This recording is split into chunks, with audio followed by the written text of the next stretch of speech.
I'm going to go Brock Purdy, 35-1. And here's my reasoning. We've talked about this a lot over the past couple months. We love the Niners. And Simon, we love the Niners when before the schedule was announced. We love the Niners even more after our podcast with Warren Sharp. I bet the Niners 25-1 to win the Super Bowl. And I think last year was so bad and such an anomaly for this team because of all the injuries. I am betting on them being healthy. I am betting on them having a favorable schedule for the first time in probably half a decade because they haven't made it to an NFC championship game at the least. Uh, so I'm betting on Brock Purdy 35-1. There you go. Brock Purdy off the board. I'm gonna go with Chad already knows all this. I'm on the Cowboys. How am I not go with Dak? 45-1. My view of it is this is probably one of the better offenses he's gonna ever play. And the fact that they went out, got a star receiver to be his number two receiver. They know the deal, right? You're in the division right now that you are looked at as a third team. Like they know that Washington and the Eagles are placed above them.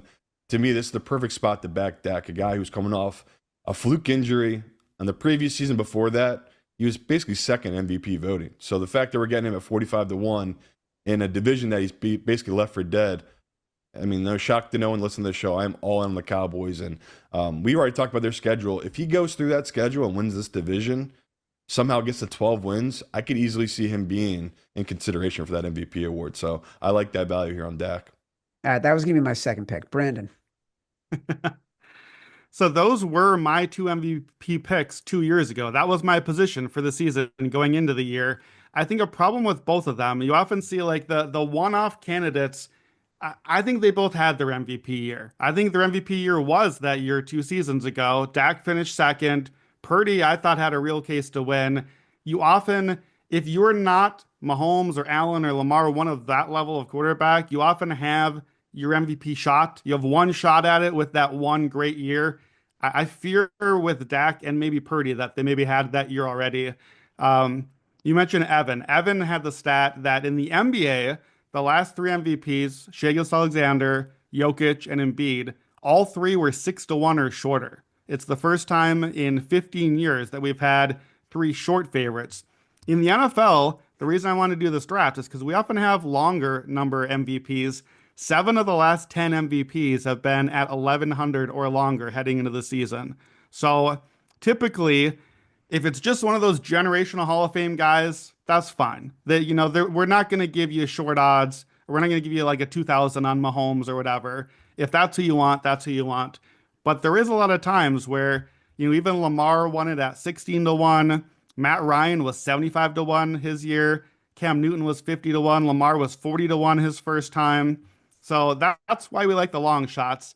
I'm interested by Dak and by Purdy. I'm interested in the 49ers. For my first pick, I'm going to surprise myself a little bit, actually. I don't really love this team or player, but I like the number, and I don't mind betting on being wrong sometimes. And if I'm wrong, how would I be wrong? Could it be this version? I have not been in on the Rams. I do not really believe in the Rams, but if the Rams are good, Matthew Stafford, 50-1, I think is a really interesting MVP pick. Devontae Adams and Puka Nacua, that's like the best 1-2 punch receiving core in the NFL. You got a good running game with Kyron Williams, Blake Corum a second year. They've invested in the line. I don't super trust the defense yet, but they're young. They're coming around late in last season. They're a 10-win team 2 years in a row. And we've seen when the offense is hot, like they can beat anybody. They can drop 40 points any given day. And Matt Stafford, the thing too, you always need the narrative here. 37-year-old Stafford on his last leg, set up for retirement. Is he a Hall of Famer? Like we're all going to have that conversation if he's having a big year. And it's a tough division because I agree, I like the 49ers. But if the Rams actually can win the division and be toward the top of the NFC, I think Stafford at 50-1 is a real bargain and should be in that like 20-25 range. So he's my first pick. I surprised myself. I gotta say, I love that one too. Simon, we also I don't know about you, but like my two futures bets are the Rams and the Niners. And so I don't have any issue with what Brandon is saying about Stafford. Yeah, that was the first team I took a position on, and I got lucky obviously because they afterwards added Devontae Adams, and it's like okay, that was a huge move I needed them to make. But I love the pick too because I think Stafford was actually bad last year. Like I don't think he had that good of a season. Yeah. I thought he had a bunch of injuries that they kind of covered up, that it was ailing him. You saw just a different Stafford after that Bills game, right? That game where their offense was so explosive. He basically did nothing 3 or 4 weeks following that because I think he was battling through stuff. So my view of this is the same as what he just said. It's like Stafford, veteran quarterback, prime his career, has the weapons coming off what I perceive as a down year.